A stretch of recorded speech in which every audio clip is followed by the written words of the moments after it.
All right, it's 1:03 now. Let's get started. Good afternoon, everyone. Hi, my name is Vikai. Thank you for taking time to join us for a Physio talk on running injuries and prevention, hosted by myself and the team from Sport Solutions.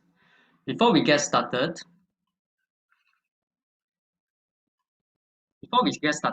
just a few simple housekeeping matters so that all of us can get the most out of the next hour. First, you'll notice that the session format is a common Zoom meeting room. So I'd like to kindly ask everyone to stay on mute unless you want to raise a question during the Q&A at the end. Second, with that being said, do raise your hand via the reaction button during the Q&A session later. Lastly, we welcome you to turn on your video so that the session feels more lively. However, if you are on the move, do turn off your video as it might distract the speaker. Today's session is organized by our running group. Enjoy your run. We got started recently and it is an interest group for fellow runners to get to know and motivate each other. Myself, I've been running for the past 20 years, but I only started to train properly since 2008. Since July this year, we have been organizing monthly 10K run on the last Saturday of the month. If you are interested, do join us for the next run on 27 November at ECP Kabak P1. So regarding the speaker today, I got to know Gino when we were part of our reservist Army Half Marathon running team in the early 2000s. We are very happy to have him here today to share his expertise as a physiotherapist and as a fellow competitive runner. Gino has an impressive track record, and I think it would be best if I leave the introduction to himself. So with that, I shall hand over to Gino. Thank you.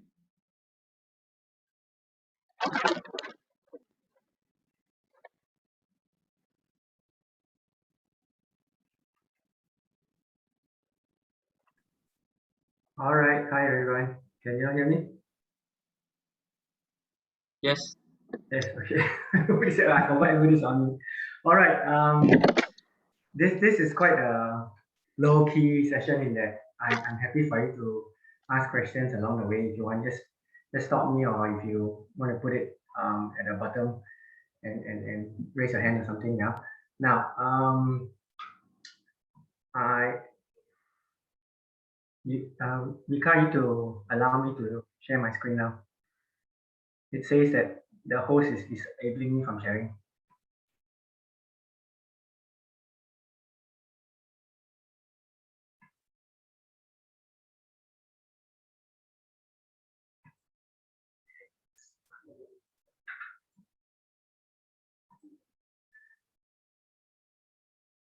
All right, now, like I say, this is a fairly low-key presentation, I guess, and I noticed there's at least one doctor on the list, Pao Ying, yeah.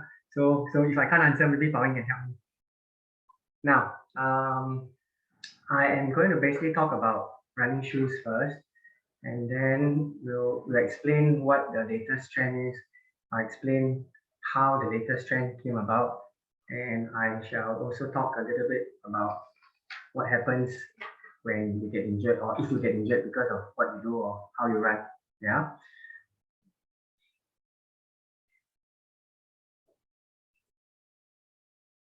Now, basically, if you go to a running shop, they will ask you what kind of shoe you're looking for, and essentially there are 3 different foot types. So you know that this was developed years ago by a bunch of doctors, physiotherapists, whatever. They came to develop what is called the wet test. So the wet test basically involves you taking off your shoe, putting it into a pail of water, and then you put your foot out and step on the cement ground next to it. If you see a bit of space between the front and the back in the middle, they would say, hey, look, you've got high arches. If they see your whole footprint, they'll say to you, look, looks like you have what we call a low arch or flat feet. And if you're somewhere in between, you supposedly have a normal type of foot. That's what they say. And based on your foot type, they will prescribe you with certain type of running shoes. So normally, if you are high arch, they'll say, okay, you need something, you need more cushioning, because a high arch foot is considered a foot that is quite stiff and quite rigid. You need more protection. You need more cushioning. If you have a low arch, generally it means they want to control the amount of force that goes to your leg. So you need more protection on the inside of the shoe. And if you're in between, then I guess you could do is something that they say is classified under what they call stability shoes. Yeah. So now, if you follow the literature as I do, I'm quite interested in looking at running shoes and following the technology of it. So back in 2009, there was this article published by Craig Richards. Craig Richards is a doctor, and along with other studies, they have suggested that if you're a runner, if you're training for an event, even if you're not training for an event, up to 50-something% will get injured at some point. So that's quite high, right? If out of the people here, half of you will get injured at some point when you're running. Now, if this is, even if you follow the recommendations of what I said earlier, if you're high arch, you wear this, if you're low arch, you wear that.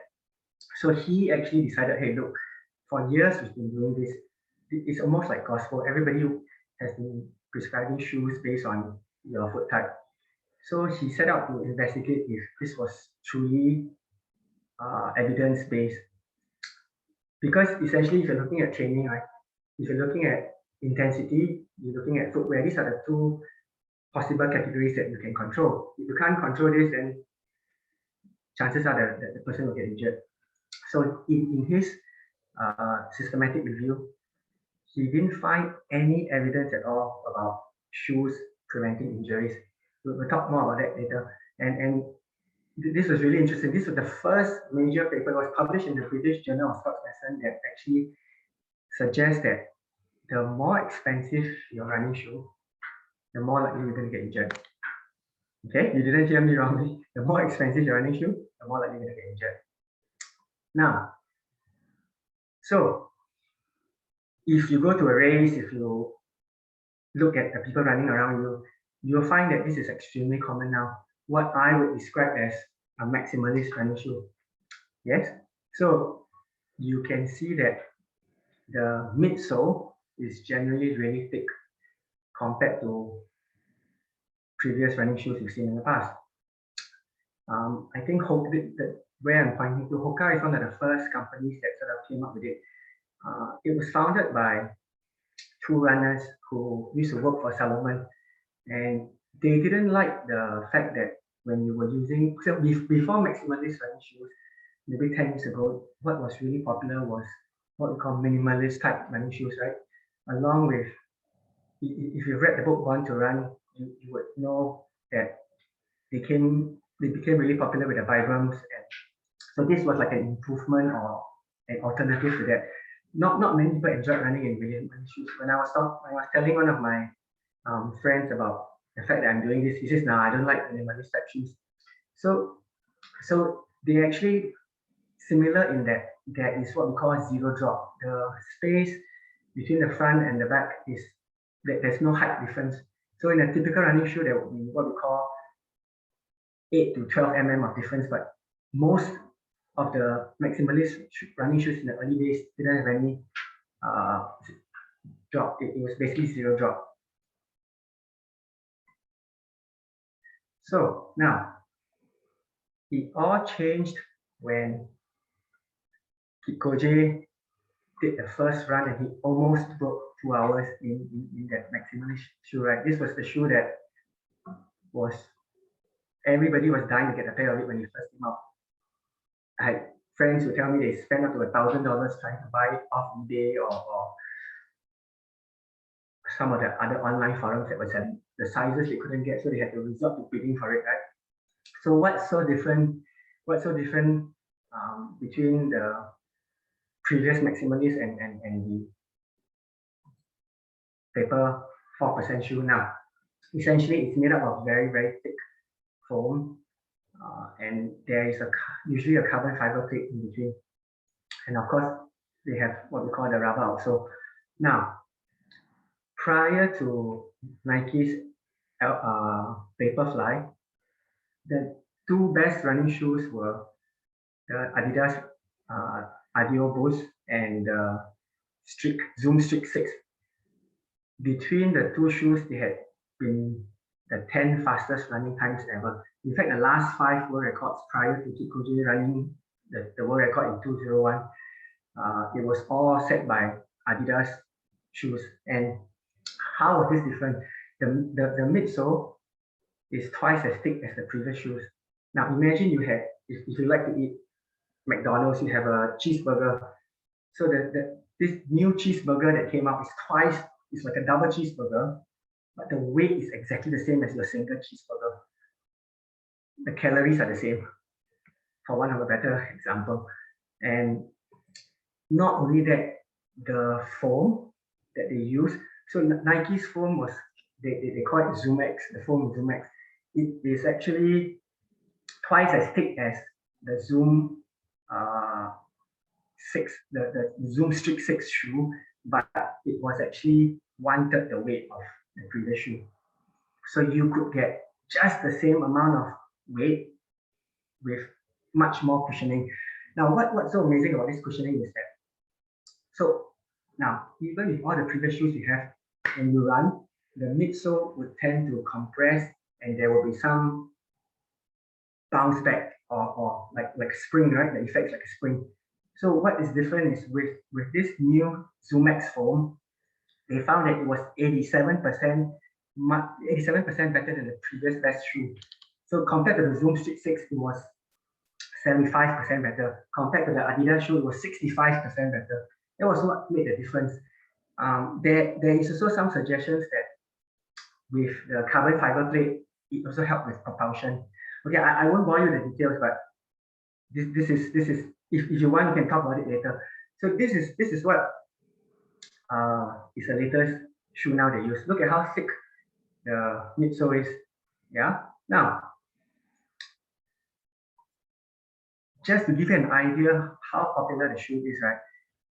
Anybody here has heard of Reed Cusack? Anybody? For those that I can see, show of hands. Nobody. Okay. So Reed Cusack started running, serious running from 2008, and if you look at his shoes, he's wearing a pair of New Balance. He is Canada's second fastest marathon runner ever. Best time is 2 hours 10 minutes. So his whole running career from 2008 to 2019, right? He has been wearing New Balance, and at the end of 2019, he actually let his contract with New Balance lapse. New Balance was like, hey, look, we've been taking care of you for these years. Why are you stopping? He said, right, look, I've gone to 2 Olympics and I'm in my late 30s, right? I want to run in a pair of Alpha Flies so that I can try and qualify for the 2020 Olympics. He said that shoe is rumored, well, it's not rumored, it's actually proven to give you a 4% better running efficiency. So 4% of 2 hours 10 minutes can translate to a much faster time. So at that stage, every other runner was trying to get a pair of shoes. If you remember, if you look back into the 2016 Olympic trials, the Nike sponsored athletes were also using a prototype version of this shoe. And in the last few years, they have come out and said, hey, look, were these runners getting an unfair advantage? Was it something that if we had been wearing, we would be capable of doing the same thing?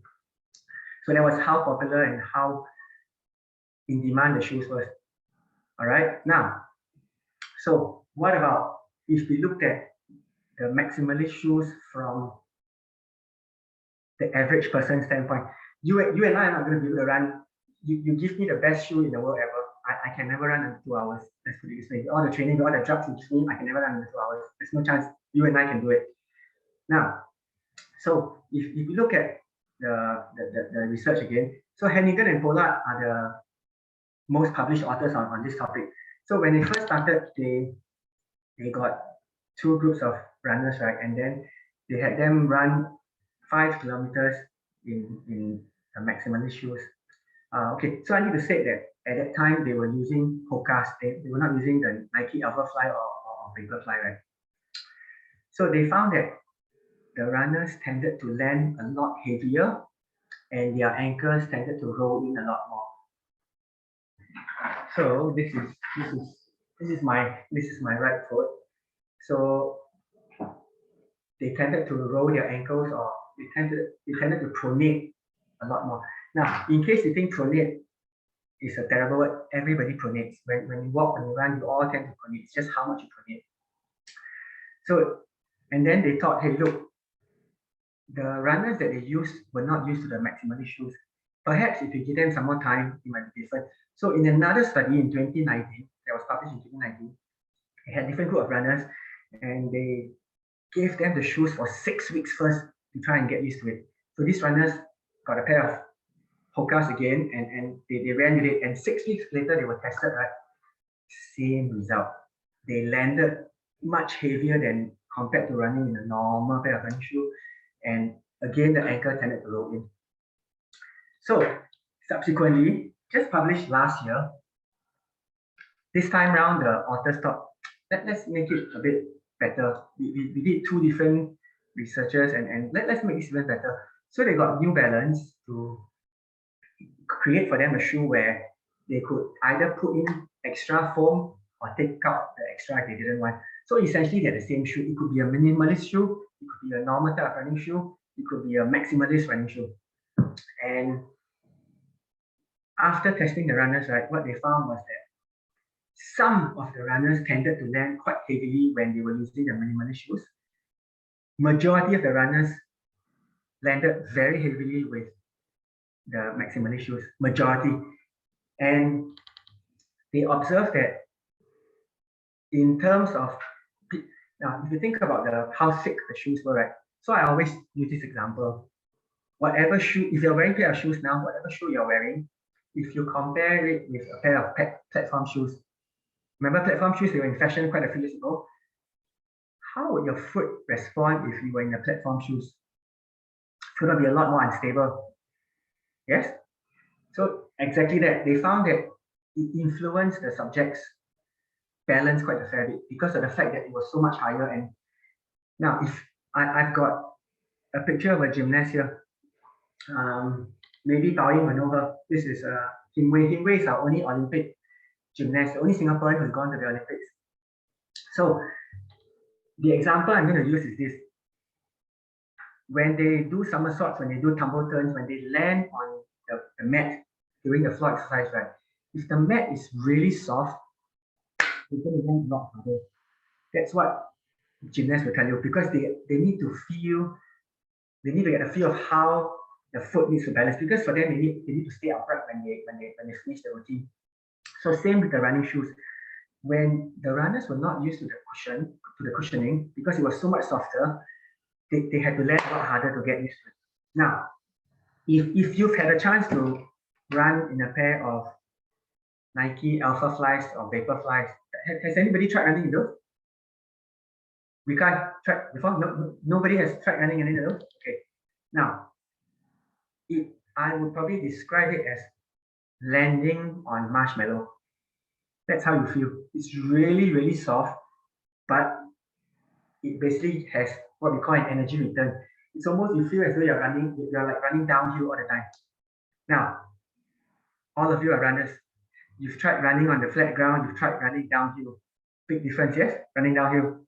So imagine if you have that, you feel like running downhill all the time, which is why it's changing running as we know it because of that. All right. Now, so I talked about this earlier.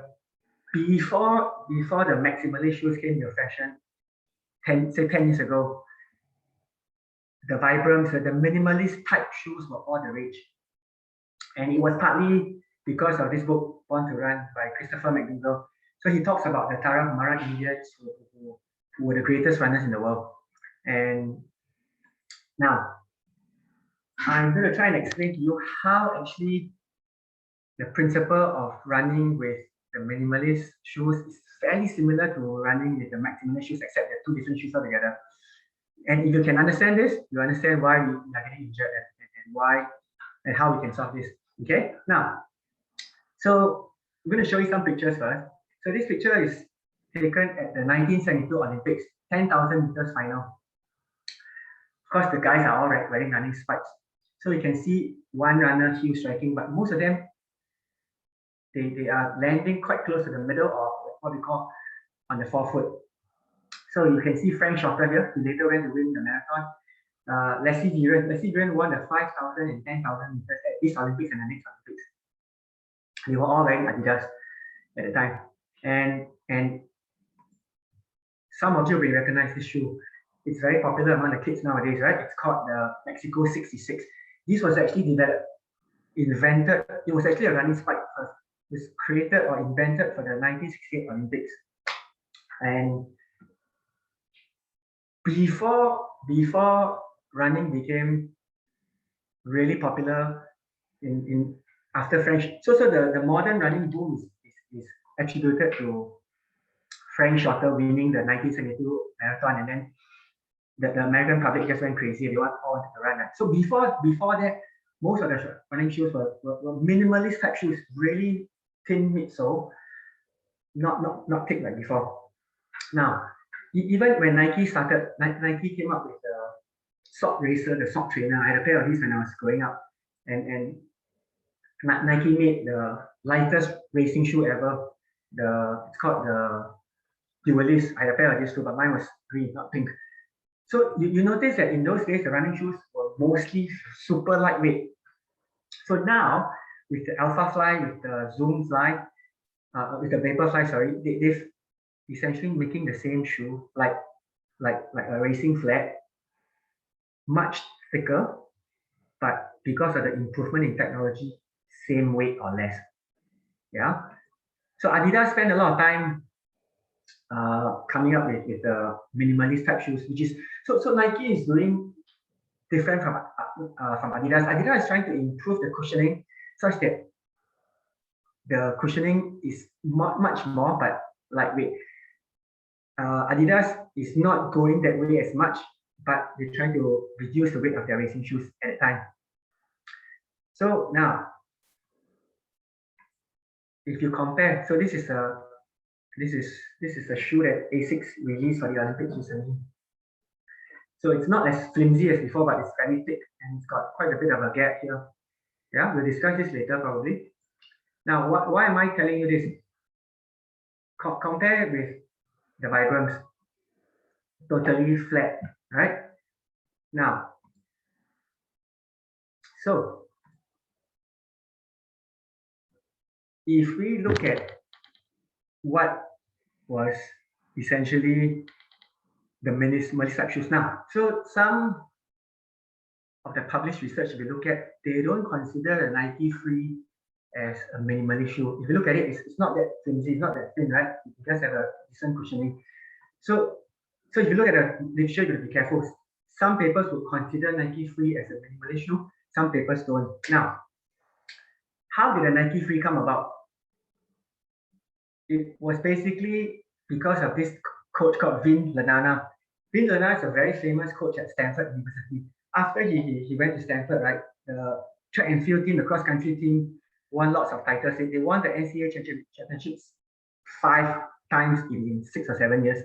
So he was really respected by the Nike, and because the university sponsored, the Nike was sponsored by, Nike sponsored the Stanford University then, right? So, and when the Nike reps went to Stanford and saw the runners training, and they noticed that all the runners were barefoot, and the reps went to Vin and said, "Hey, coach, what's happening? Aren't we giving you enough shoes? How come your runners are running barefoot?" And then Vin said to them, "Look, I can't prove this, but if I make my runners run barefoot, they seem to be injured. They are less likely to get injured, and they seem to get stronger. If they get stronger, they run faster." So the Nike reps would have said to any other coach, talking rubbish, but because it was Vin Lanana, who's a very respected coach, they actually thought, really? But we can't go and tell runners to run barefoot, right? We can't sell shoes if all runners end up running barefoot. So they got a bunch of the runners and they filmed them every single way they ran, they filmed them barefoot. That's how they came up with the Nike Free, to say that, hey, look, you can actually run barefoot in our shoes as though you were running barefoot. So this is how the Nike Free shoes came about. And there was one very famous study by Onishi et al. In 2013, right? So they compared Nike Frees, they compared the Nike Lunar Air, they had the runner's own shoe and barefoot. So 4 conditions, right? Barefoot, runner's own shoe, and the 2 pair of Nike shoes that were provided. They actually found that when the runners were running barefoot, they had the shorter stride length. In terms of cadence, right? They had the higher cadence. When they were running their own shoes, the cadence was actually less. They tended to take much smaller strides, basically. And they found that running barefoot is actually quite different from running in Nike Frees or in the Lunar race, Air Lunar as well. It was not the same. You have to run barefoot to really feel the difference between running in shoes, right? So now, what is so special about running barefoot? So Daniel Lieberman is the most famous scientist when it comes to running barefoot research. It was based on his work that the Born to Run book came about. So if you go to this article here, I referenced it here.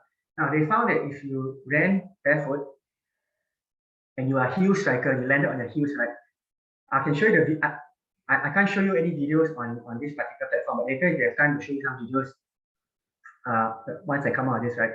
So if you tend to land on the heels, there will be a part where the body has to absorb that shock or the load. Same if you're running with shoes.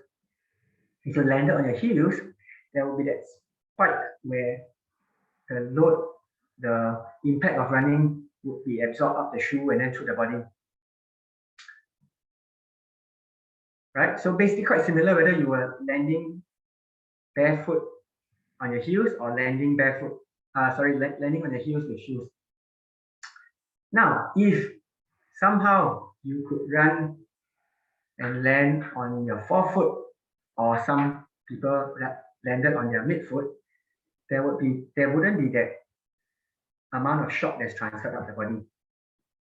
So Daniel Lieberman actually filmed people who live in Kenya. So he filmed 2 groups of Kenyans. One group of Kenyans never really wear shoes. The other group of Kenyan wore shoes. And this is what he found. If you were landing barefoot on the heel, there was a lot more shock that your body has to absorb.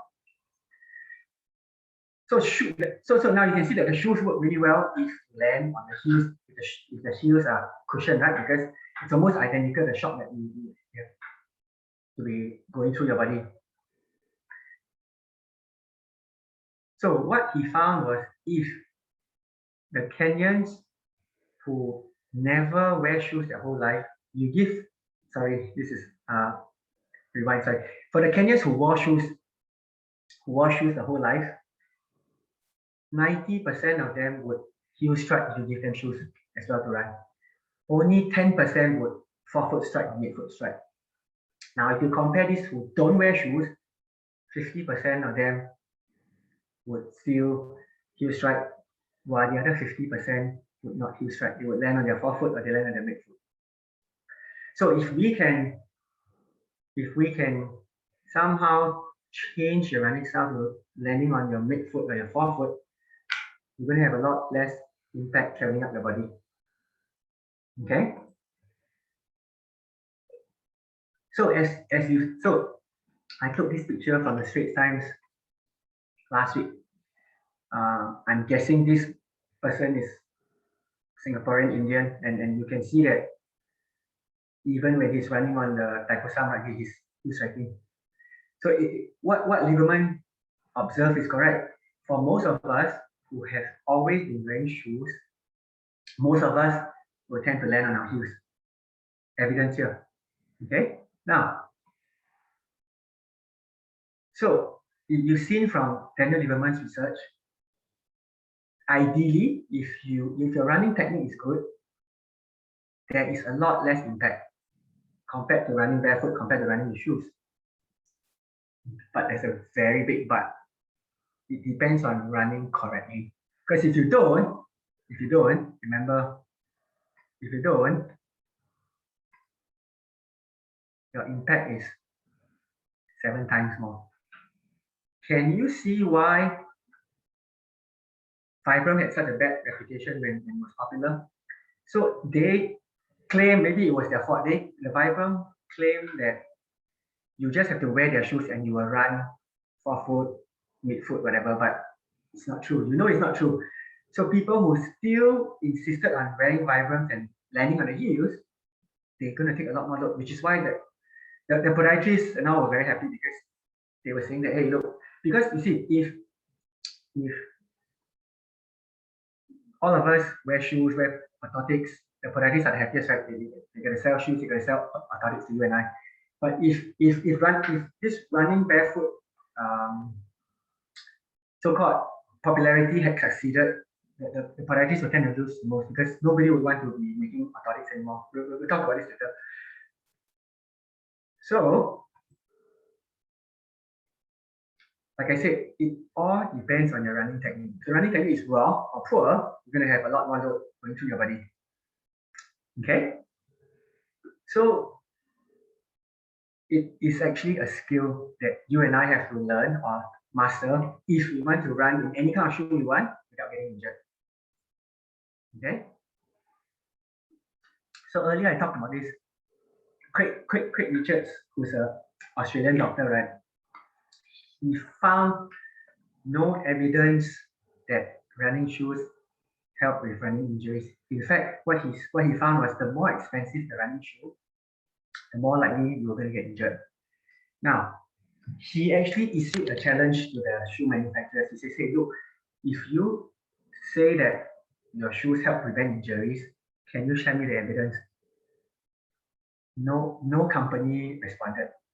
And at that time, right, he actually put his head out and he said, the International Federation of Sports Medicine, the Australian, New Zealand Podiatric Association, the Sports Medicine Australia, right, they all had sponsorship deals with ASICS, which is why they were promoting ASICS. So he actually put it down in black and white and said, hey, look, there is no evidence to say that ASICS shoes are superior to the next brand. He basically said, we actually should be encouraging our patients, our runners to adopt what Daniel Lieberman said, to go towards the minimalist type shoe running. That would actually lower your injury chances, you know. So he actually stuck his knife and said that, yeah, I'm going to skip this bit because if I have time, we'll come back, but we'll pass this first so I can go on. Yeah. Now, then of course, maybe some of you will ask me, so if barefoot running, if minimalist type of shoes running was so good, right? How about the elite runners? Have you seen any of the elite runners doing this? Have you seen Kikoje? Have you seen any of the people who win the big marathons around the world run in Vibram type shoes? No, right? So this is a picture I found of Kikoje's training group. This is in Kenya, Iton Valley, where they run on dirt all the time. This is his long run group, you know. So you will not see any of them wearing shoes like that. Why? Now, remember we said minimalist type shoes, if you run like barefoot, right, your muscles have to work a lot harder to absorb, to dissipate the shock. So for the elites, their goal is to run as fast as possible. If they were to use their muscles to absorb the load, it's going to lead to muscle fatigue quicker. So chances of them running faster as the race went on is going to be a lot less. So which is why the maximalist shoes work for them. It is designed to take the load off the muscle. The shoe compresses when it lands and it sort of has an energy return to help propel them. Now, you know that their technique is superior to yours and mine, which is why for the elite runners, it's going to work really well. But if you do not know how to run well, you probably won't get the same result. Okay. Now, so I showed you a picture of the 1972 10,000 meters. This is the 5,000 meter race. So you see Leslie Giron, you see Steve Prefontaine. This is the guy that made Nike famous, right? Notice how they land, almost always on the forefoot or the midfoot. So you can see from every single picture here, this is Koje on one of his training runs. Never ever heel strikes. Okay? And most runners, so this is Kara Goucher. Kara Goucher was third in Boston. I can't remember which year. She was a Nike sponsored runner. She was the one that blew the whistle on the Nike project, which what's the guy's name now? Can't remember his name. Come to me. So she was the one who said, "Hey, look, these guys are giving me drugs, and I don't want to be part of the team anymore." So most of us land on the heels with the knee extended. So this is going to transfer a lot of load up higher, which is what is essentially causing most of the injuries. So if you listen to what I said earlier, if you are landing on your heels, and if your shoe that you're using is a maximum shoe, it's a lot thicker, your balance is going to be affected. I've seen lots of cases of ankle sprains actually with runners using the maximum shoes when they were not used to it, or even when you were used to it. I've had a patient who actually went for a training camp using a pair of maximally shoes and had a talar dome injury. So she couldn't run for 6 months. It was thought to be an ankle sprain, but it was much more serious than that. Okay, so now, if you believe Daniel Lieberman, his research, and what I've been trying to say earlier, the view is that shoes are actually, well, not shoes, maximally shoes are actually abnormal. Minimalist type shoes are actually better. So all these years that we've had good running shoes, the injury rates haven't fallen, they've actually gone up, right? Now, I left this particular slide, if you notice, it's a bit different. I left, this is from a talk I did a few years ago. I was just talking about the minimalist shoes then. So at that time, every single company was going the other end of the spectrum. We were going towards the minimalist type. Of course, now majority of the companies are going the other end. They're going to the maximalist type, right? So some of you will ask me, so what am I going to do? If I wear minimalist type shoes, if I wear a pair of Vibrams, my technique is lousy. I'm going to get 7 times more loading. If I wear the maximalist shoes, if my technique is incorrect, I'm going to sprain my ankle. I'm going to get other injuries. Right? I'm going to land more heavier. So what am I supposed to do? So now, I'm going to say that it's actually quite individual. For some patients that you've seen, they would be at one end of the spectrum. They would basically do well if you give them minimalist shoes, maybe do well if you give them maximalist shoes. There will be other runners who will be at the other end of the spectrum. You give them minimalist shoes, give them maximalist shoes, they will get injured. For some, it will be part of the solution. For some, it will be not the solution at all. Most of us are going to be probably in between.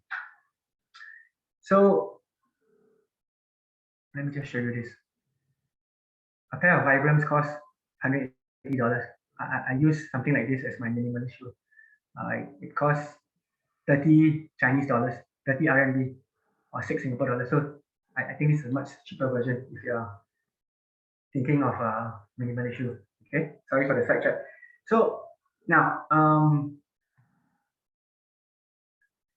so if you're always injured, at some point or other, you run for a bit, you run consecutively for 3-4 days and you get some pain, I would say, okay, perhaps you need to change your approach.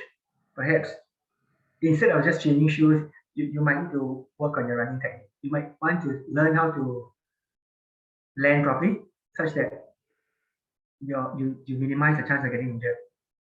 Now, if you're not injured, I have this saying that whatever is not broken, don't fix it. You may be tempted to try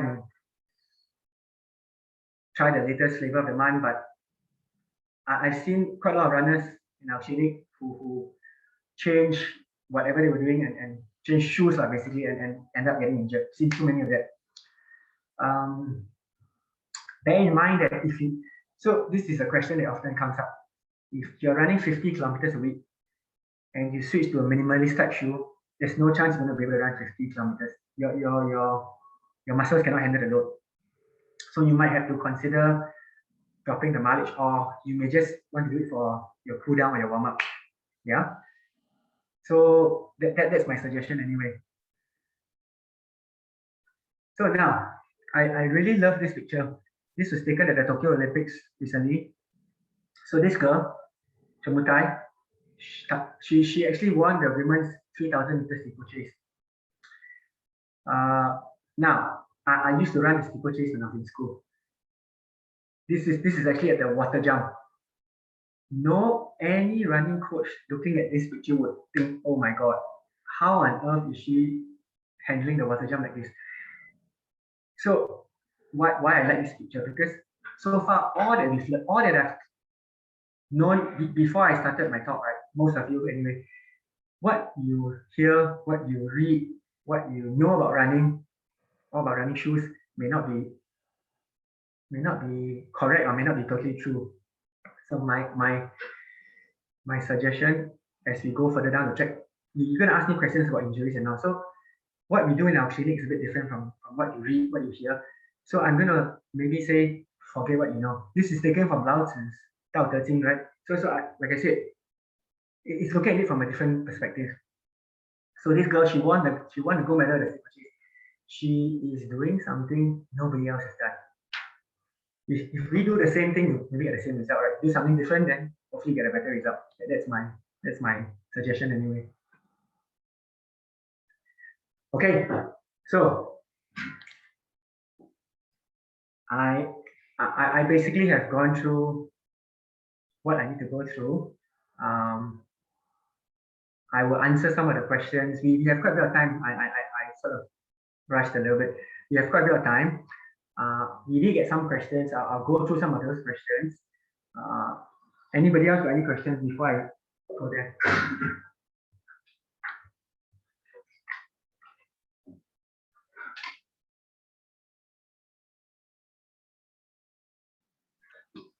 Okay, can you see the questions? Okay, so like just now what I mentioned, right? So if you have any question, use the reaction button at the bottom. Then maybe we can ask you to unmute.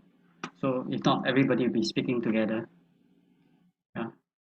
Then if not, we do have some advanced question. We do have some question in advance. Maybe Gino and Tim might want to talk about them first.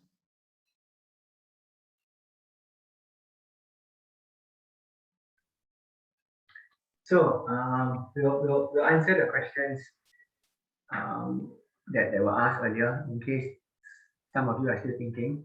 Now we had a question from Suling, right? Suling asked, hi Suling, I haven't seen you for a while. I haven't gone to the pool for a long time. Anyway, Suling asked asked about tibialis anterior, right? How tibialis anterior pain can be remedied. Lilian, can you help me? Yeah, unmute.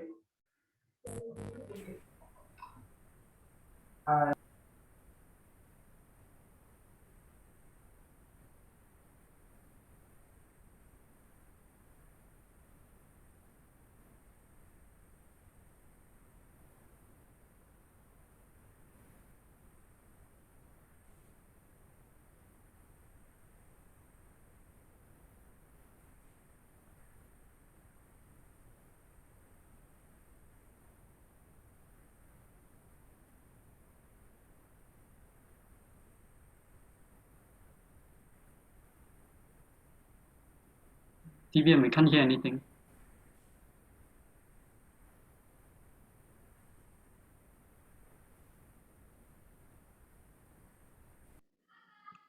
Okay, I tell you what, I'll help Vivian here.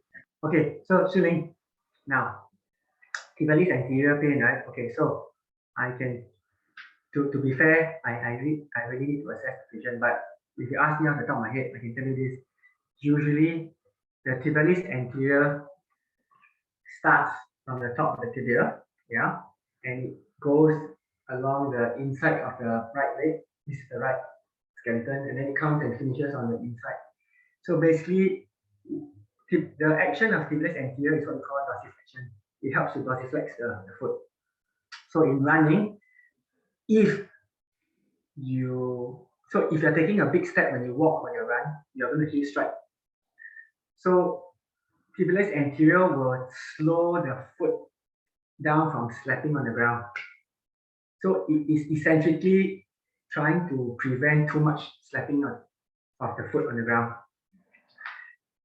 Usually it means the person is overstriding or taking too big a stride. So when that happens, when this is working really hard to prevent this from happening, this will start to complain. So it basically means, so we can try and treat the painful area. You can do lots of things, right? You can massage, you can use needles, whatever. The pain will feel better, but it will always come back unless you don't do so much of this. So if the running technique changes, what I'm saying is if there's no more sort of like big strides, the foot doesn't have to take the load, then of course you don't have to worry about the pain. So that's usually the cause of having this. So now, we see from time to time, we see some soldiers who come to our clinic, and so the boots they wear right now, I think a lot lighter than when I was a soldier. But if they've been marching a lot, so when you march, you have to really heel strike, right? All the boys who come to the army will say this, they have to toes up. So again, if they're not used to it, you get a lot of this discomfort in the tibialis and here area. So essentially, it's because of bringing the foot up and slapping it down. Okay, does that answer your question? Okay, great. Now, we had another question from Vika. Actually, Vika was asking about the ITB, right? So yes, okay. Let me. This is actually quite interesting. Let me find the slide here.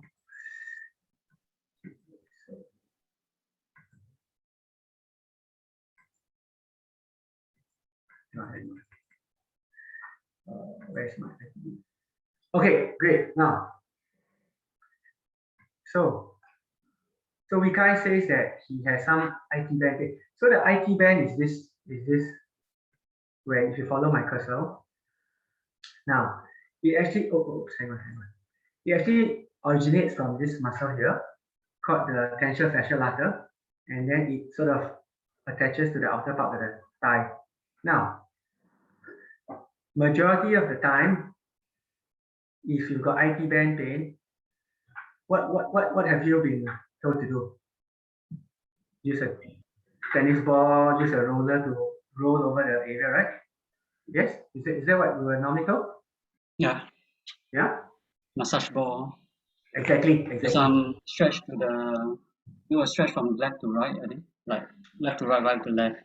Okay, so I'm going to say that it is basically, you're basically treating the pain, you're not treating the cause of it. So now, majority of the published research talked about ITB being compressed at the bottom where you have pain. So this is the right leg again, and then the IT band starts from around here, comes down, finishes on the outer part. So most of it is saying that there's compression on the structures around the outer thigh, that's why you get pain, right? So now let's talk a bit about anatomy first, yeah. Now, so this is a muscle in the hip called the gluteus medius. So in walking and running, so this is very obvious in this picture, but in a lot of people, it's not going to be so obvious. You have to have a trained eye to see this, right? So if I'm weight bearing on my left side, you will see that if it's normal, the belt line is going to be quite straight. If this person has weakness here, it's going to drop. Okay, the drop is on the opposite side, not the same side. Yeah, but the problem is on the left side. Now, if we then look at this picture in running, so this is reverse of the other picture. This person now is weakness on the right side. You will see that the opposite hip will drop. We call this contralateral pelvic drop, CPD for short. Notice also how the right thigh tends to rotate inwards. So it is actually caused by a weakness in your gluteus medius muscle. So the pain is at the knee. The problem is actually not at the knee usually. Okay. Now there's lots of, if you go and search for it, right? There's lots of research online talking about ITB, how to treat ITB. Now majority of the research will tell you that what I said earlier, the ITB problem is because of compression of structures on the outer part of the knee. Yeah. Now, there is one particular research that actually says no, it's not. So this is research done by Caroline Ng. She is actually a student of Daniel Lieberman, the guy who had all the research on the barefoot running, right? So she actually proposes, or she found evidence that the IT band is actually functions like your Achilles tendon. So when you go backwards, most energy is stored in the IT band, and then it helps you propel yourself forward. So this ties in fairly well with what we know, with how the weakness of the gluteus medius and all affects this. So she is saying that you don't have to use the massage ball, whatever. What you really need to do is to strengthen your gluteus medius, and you can actually get better. Of course, if you want to treat the pain, you can use the trigger ball. I'm not saying you can't use the massage ball, whatever. You can, but it will keep coming back. You haven't treated the cause of the problem.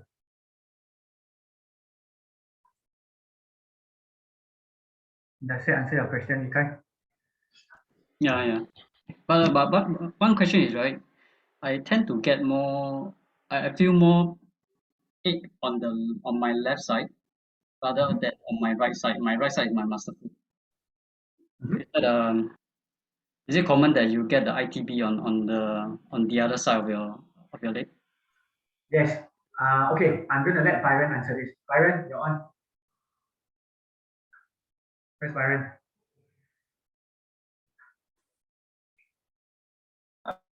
Hi. You don't mind, can you repeat your question one more time?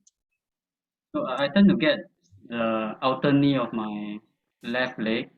I feel more aching there, and I think it's due to the ITB, right? So just now Gino was saying that it's my gluteus that I should be strengthening on. So Yeah. is it because I'm a right legger, so that I get the ITB on my left side? Why is that, Byron? Okay. So partially it can be due to you being more right-legged. So, but there are many variables. It can be maybe because you're dependent more on your right side. The right side is stronger than your left. So if your left side is weaker over time, with a weak left gluteus medius, over time, you're definitely bound to have FITB injury. Does that make sense? No. No, you did. Okay, so let me help Byron, okay? So what he got the right idea, just that he didn't explain it properly. So if you're right leg dominant, right, left leg is weaker. So now, assuming your right leg and your left leg has to run 10 kilometers every day, okay? Your left leg is going to, because it's your weaker leg, it's going to fatigue a lot faster compared to your right. So when your left fatigues faster, there's going to be a lot more load. That's why your left always has it first. He got it. It's just that he doesn't know how to explain it properly. He knows what he doesn't know how to explain it in a simple term. Yeah. So generally, a lot of patients get it on the weaker side. Okay. Okay. Does that answer the question? Yep. So it should be the gluteus that I should be working on. Gluteus medius though. So a lot of people, so the gluteus, there are three gluteus muscles. There's the gluteus maximus, which is the big buttock muscle. There's gluteus minimus and gluteus medius. So you want the gluteus medius especially to be strong. Yeah, we can go through that with you later if you want. Okay. Hi, sorry. Yes, please. No, similar question to that. So the follow-up question is like, how do you strengthen those particular muscles? Because I have the same issue. Okay, so Megan, can you help me, Megan?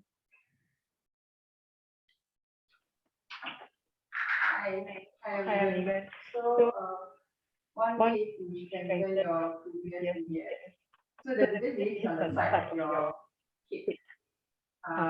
So one way is to lie on the side and drop your, so keep your knee extended with your toes pointed to the ground, so about 45 to 90 degrees on the side, and then just slowly lower your leg towards the big height and then bring it up again.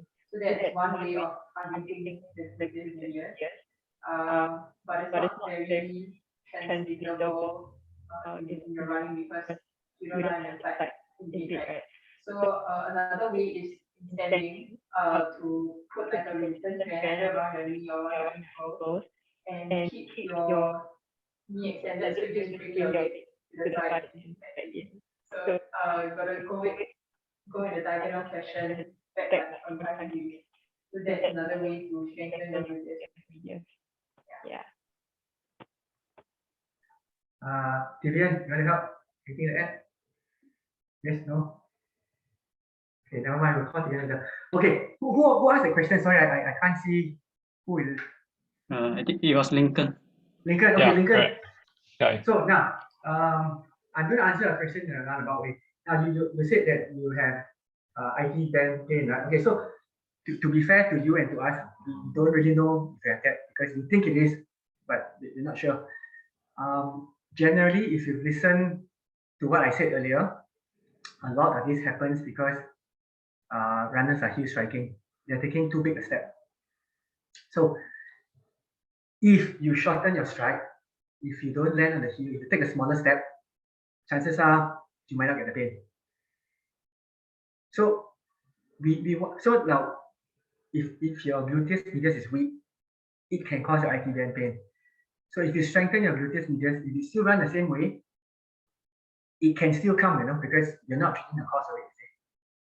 So the question here is the cause of it your gluteus medius being weaker, or is it because the running technique is not so great? It could be both. Of course, for best results, you're going to treat both, but what I'm saying is there are people who have IT band pain and they use the massage ball, they rub, they use a foam roller, the pain goes away, but then somehow it always comes back, you see. Yeah. So my suggestion is you always want to be treating the cause of it, not just the pain. Does that answer your question? Yep. Okay, great. Any other questions?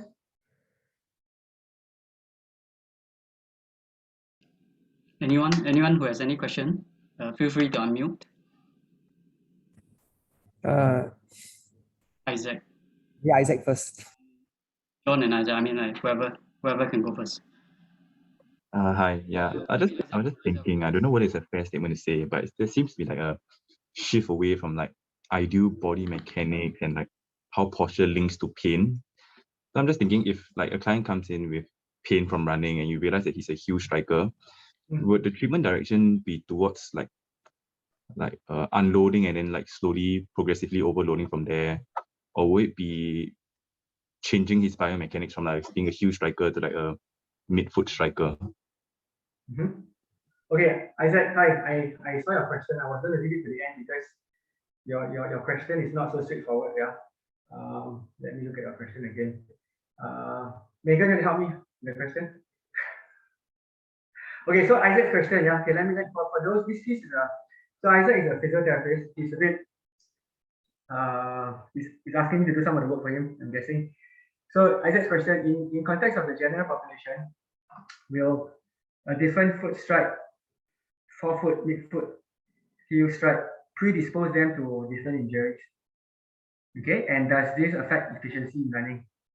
So that's the first few questions, and then after that he's asking, should physiotherapists aim to change their running style given the short time we have with them and the amount of practice it requires? So Megan, first part of the question, based on what you've heard, right, will a different foot strike, forefoot, midfoot, rear foot, whatever, predispose them to different injuries? So for somebody who feels strike more, like what I mentioned just now, there's greater stress and load going up the body. So runners who do more rear foot strike are more predisposed to repetitive stress injury, like shin splints, even like your toe bone stress injury. Whereas if you Sorry, can you, I think Gino and Megan are in the same place, right? Yeah, same room. One of you have to unmute because Yeah. Sorry. Okay, do you want me to repeat myself? Yeah, it's much better. It's much better. Okay, I'll repeat myself. So for those people who do more heel strikes, there's greater loads and stress going up the body. So they are more predisposed to repetitive stress injuries like shin splints. So like the middle part of the shin getting pain, or toe injuries, your metatarsal stress injuries. So that's more for midfoot strikers. Sorry, heel strikers. So for those who do more forefoot strike, they can be more predisposed to pain in the calf, in the Achilles, because there's greater work on the ankle trying to greater eccentric work on the ankle trying to slow down how fast the foot like steps the ground. Yeah. But another pro to forefoot strike is that there's lesser they are less prevalent to knee pain also. Could be for pain in the front of the knee, because there's lesser eccentric work at the knee as well. So that's some of the common injuries of both striking patterns. Yeah.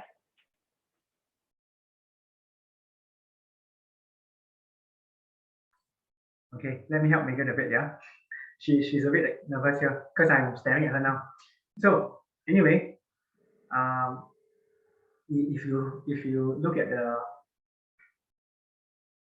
studies and if you're a runner, right, you will know that generally if you land on your heels, a lot of load is taken at the knee. That's why people complain of knee pain, IT band, whatever.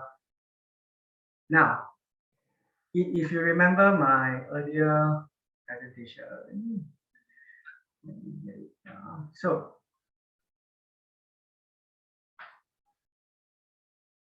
if you land on your heels, barefoot, or if you land on your shoes, heel strike, a lot more load. Yeah, if you are landing correctly on the forefoot or midfoot, there's a lot more load going up. So load has to go somewhere. If you are heel striking, most of the time the knee takes most of the load. However, if you're forefoot striking, a lot of load goes to the ankle. So basically, to make this simple, right? If you have calf pain, Achilles problems, anything behind, it can be worse if you're forefoot striking. Okay, if you're rear foot striking, generally it's high up, it's usually the knee. Sometimes your shin will get pain. Those who are not used to forefoot striking, so when the Vibrams became really popular, and when the Vibrams when the Vibrams became really popular, right, the amount of stress fractures in the foot increased a lot because they were not used to that kind of taking the load. So the podiatrists were like saying, "Oh yes, don't wear Vibrams, you know it's terrible. Don't forefoot strike because there are a lot of stress fractures." Yeah. Now, So that's with regards to that first part of the question. Right now, we'll come to the second part of the question. So if the patient comes and sees me, right, and generally I like to treat the cause of the problem. I'm not so interested in just treating the pain. I mean, I can treat the pain. They will feel a lot better, but they're going to come back because you haven't treated the cause of the problem, right? So I would generally ask the person, look, what have you changed? Your shoes, have you changed? Change your running style. So we will try and treat the problem. And if really it's the running technique that can give them the best result, I'll probably go down that path. I'll definitely go down that path. It's not that difficult. If you know, there are a few cues we use that basically they can learn it if they try. Like I told Lincoln earlier, one of the simplest ways to take smaller steps. Take smaller steps, you're not going to heel strike so much. But yeah, I'll definitely work on changing the running style if they will come and see me. I hope that answers your question. Anything else, Isaac? Yeah, I think so. I just cause I read like one or two articles and then it was just like seeing the striking pattern of the marathon runners, and it seems like majority of them, even at competitive levels, are huge striking also. So like I was just wondering, is it more of the style of running that they are used to, or is there like an ideal running pattern to achieve? Well, if you believe Daniel Lieberman, ideal is is forefoot strike or midfoot strike. That is everybody can do it, because if you can do that correctly, it is supposed to give you the less amount of load. If you use minimally shoes, your muscles are going to have to take a lot of load, which is why it wasn't that popular, because as a runner, if I can, so I see John, I see Mikai there who are runners. As a runner, for me, if I can, I'll run long, I'll run hard every single day. If I could, but look, I'm almost 50. I can't run long and hard every single day. So what the maximally shoes, what they are doing now is essentially, if you can do the same, it takes away the load from the muscles. That is if you can run properly. I mean, even if you heel strike, it's not saying that you will definitely get injured. It's just that in terms of biomechanics, you have a higher chance because of the way that the body absorbs the shock. Does that make sense? Yeah, it's not like I can explain to you in person. Thanks. Yeah, no worries. Anybody else? Hey, John. Hi, Gino. Good to see you. So my question is, okay, I'm actually a habitual heel striker, and does it even make sense for me to try to train on grass, train on sand, to change my running gait to be mid-foot or forefoot, so that I can run better? I just wasting my time, and then I will just be getting injured when I run barefoot on sand and grass. I'm not talking about Vibrams. Yeah. Okay, so now to run better, meaning you want to run a faster time, yes? Yeah, maybe run faster time, or maybe also to reduce injury. Okay. Yeah. So now, the contrary to what you think. Okay, so I at first also thought that running on grass, yeah, it's good to learn to run on grass. Grass or sand is very soft. But try this. Actually, when you go on a hard cement ground, if you try and go barefoot, right, you find that you will land a lot softer. You also will not heel strike, because if you try and heel strike, it's going to be very painful. So actually, it's contrary to what we think of. The harder the surface, the softer will land actually. But you see, as you said, you've been a heel striker your whole running life. It's very difficult to transition to running midfoot or forefoot. Your muscles will take quite a long time to get used to it. So if I walk across the room here on my tippy toes, my calf will start to get sore. So in order for that to happen, you need your muscles, you need your plantar fascia, the connective tissue under your foot to be a lot stronger. So if you're running 50 kilometers a day now, let's say, And I would say, okay, if you want to start changing your running style, or you're going to try experimenting with the minimalist type shoes, right? You probably will be able to run maybe 15, 20 kilometers. It'll be a lot less to progress. Yeah, if not, you are looking at something, injury knocking on your door quite quickly. So again, I like to say this: if you've been running for a long time, and I know you have, if something is not broken, you haven't been injured, don't change it too much. Usually when you have a big change, that's when some injury or something will happen. That's my experience anyway. So unless you can say, hey, look, I'm just going to drop my mileage in by 3/4, I can live with that. Then yeah, I say, yeah, you can try. Or do it at the end of the season when you have no competition, you know. Yeah, that's my suggestion anyway. Okay, thank you. Yeah, welcome. Anybody else?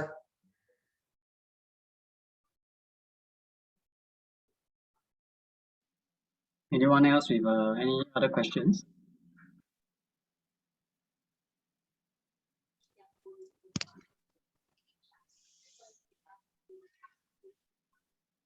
Is that Hafiz? Hafiz, are you trying to?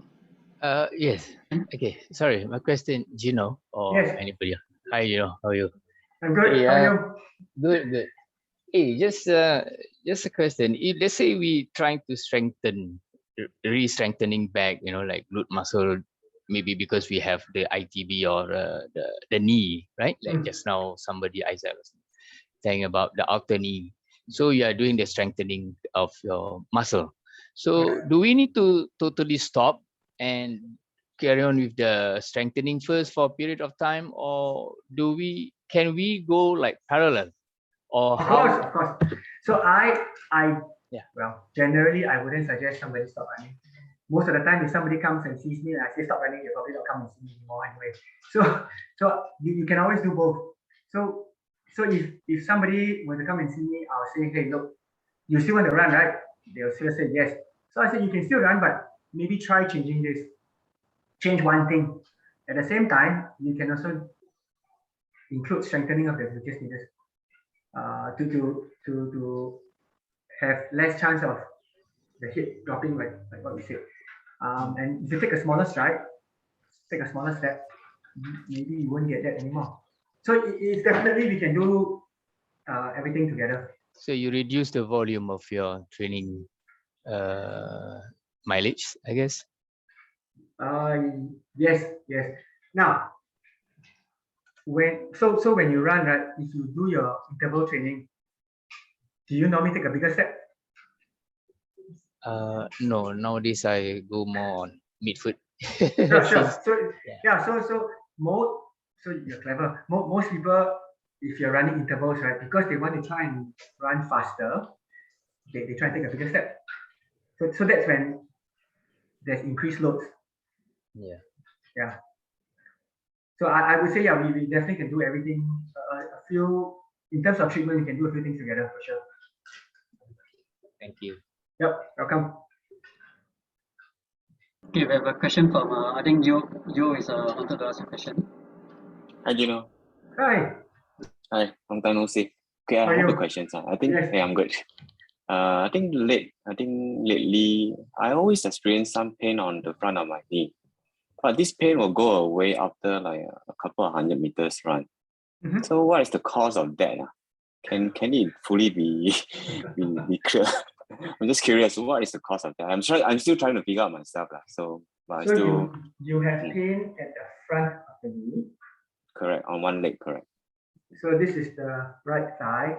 So is it around the kneecap? Yeah, just below the kneecap. Just below the kneecap, inner side of the kneecap. Yeah. Okay, and you're saying that within 100, 200 meters, I think a few 10 meters, you will just go away. And I'm still able to run 100K without any issue. Yeah. So after the run, do you have a problem? Or no? No. Okay. No, it's the start of the run, I always got problem. Yeah. So if somebody comes to me and say, I'll say, hey, look, it's only 100 meters. Okay, so now I really need to assess it to be sure, but I'm guessing based on what you say, it's probably the reaction of what's happening around underneath the knee. So sometimes, if you've been sitting a while, or if you haven't been getting ready to run, your position of the knee may not be where it should be.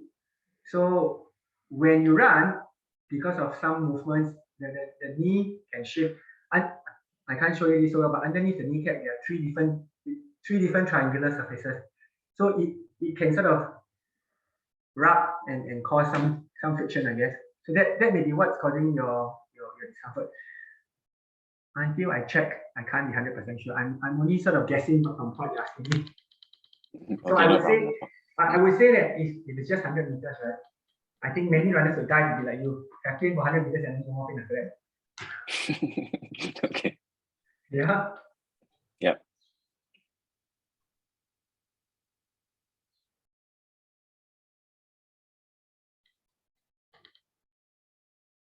Any other questions?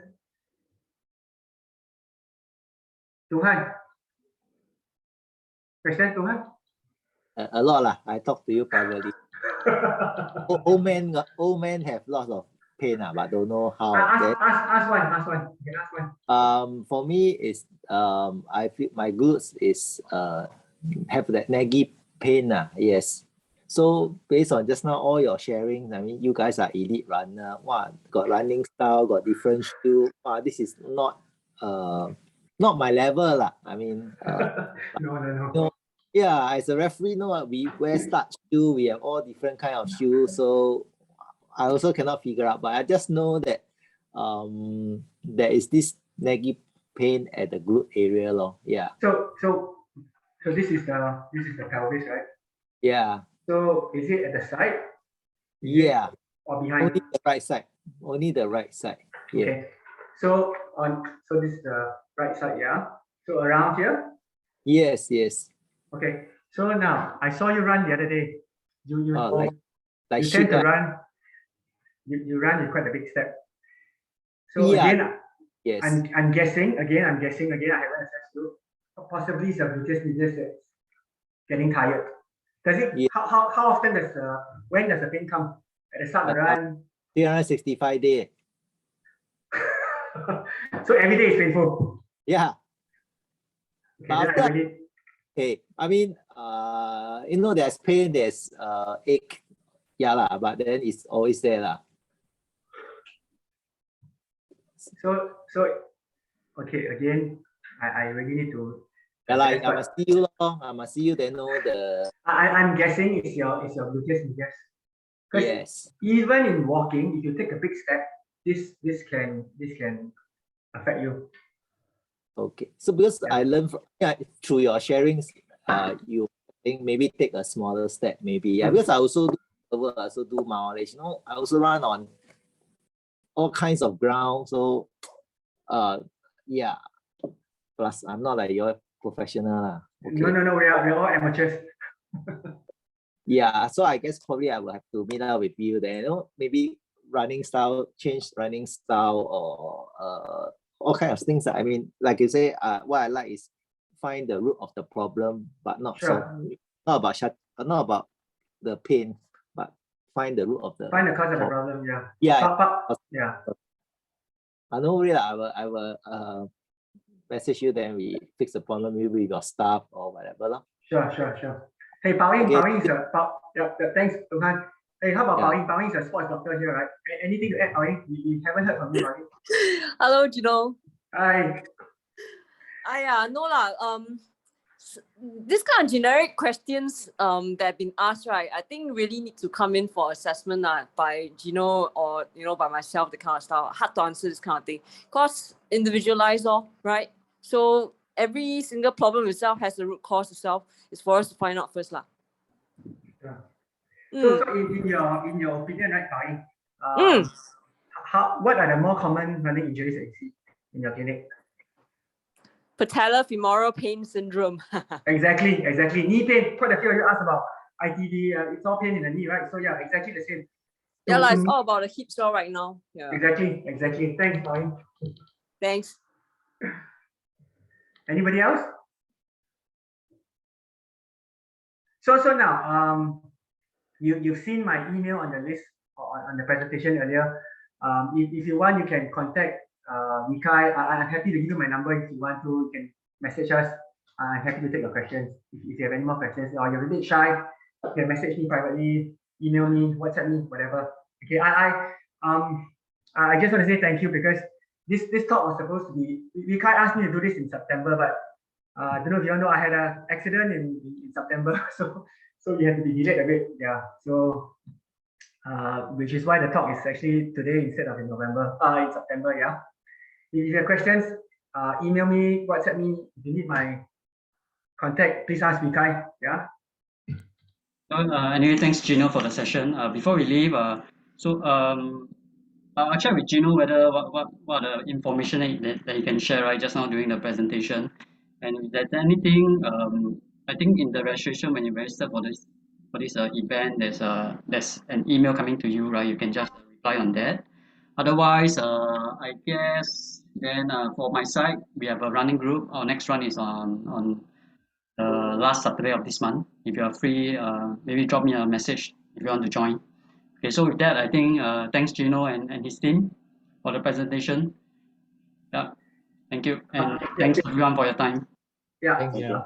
welcome. The presentation is available. So whatever I use here is on Prezi. So if you go to Prezi, you look for my name, you find the presentation. Yeah, you can download it wherever. I'm okay with it. Anyway, then I'll send the information. I'll get the details from Gino and send out to. Yeah, it's public. It's not private anyway. Oh, okay. Good to hear. Good to know. Yeah. Right. Thanks everyone for your time. Yeah. Thank you. Bye. Thank you.